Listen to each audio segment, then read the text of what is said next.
Hello, I'm Baker Kirkpatrick, a member of the Stewardship Committee. With me today is Jim Dineen, who has been a member of St. Timothy for many years. Jim, just how many years have you been a member here? We joined in December of 2003. It's coming on 17 years. 17, well, that's great. During that time, that 17 years, Jim has served on several committees and held staff positions. And I've asked him to take a minute to tell me his views on stewardship. Specifically, what does stewardship mean to you?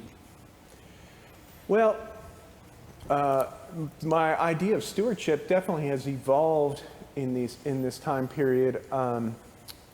Pastor Gross mentioned stewardship almost as many times as baptism in his sermons. So which is good. It helps the Stewardship Committee a little bit to not let it get far out of the... I'm applauding every time he does.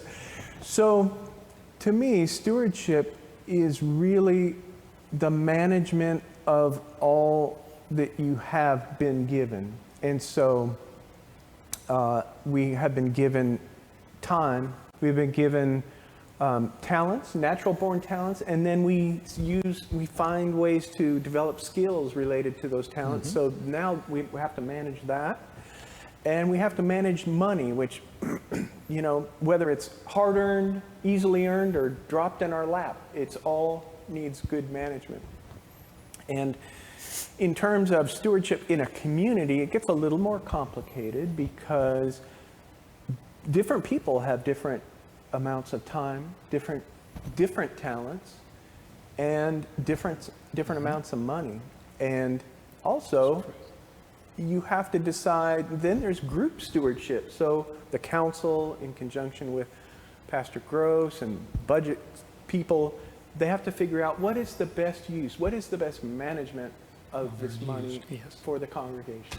So that's my concept of stewardship. I will say, it's not always easy. I've struggled with stewardship. And I'll tell you, sometimes it's the words from the pulpit. Like interim pastor Bob Meyer, about a dozen years ago, told a story of a child being sent off to church with 2 quarters. Of course, we're talking about a long time ago because we're 2 quarters. Yeah, but 2 quarters. And sending your kid off to church by themselves. But on the way to so the 2 quarters, one was for Sunday school offering, and the other was for ice cream that the kid could get on the way home.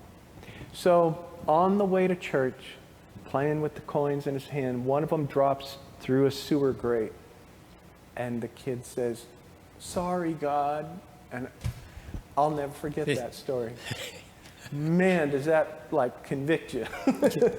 The other thing is Pastor Gross, probably either last year or the year before, in a sermon, he said, well, being that everything we have comes from God, the question shouldn't be, what are we going to give to God?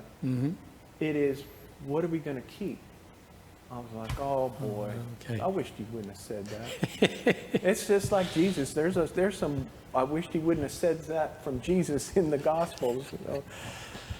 That becomes a struggle.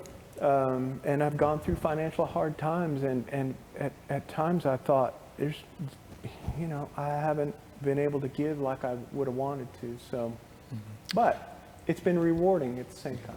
You do give a lot, Jim. You do. Well, I mean financially. We all have a responsibility, and it doesn't come from nowhere. That's true. Well, thank you for that insight. Your message is a good reminder to all of us.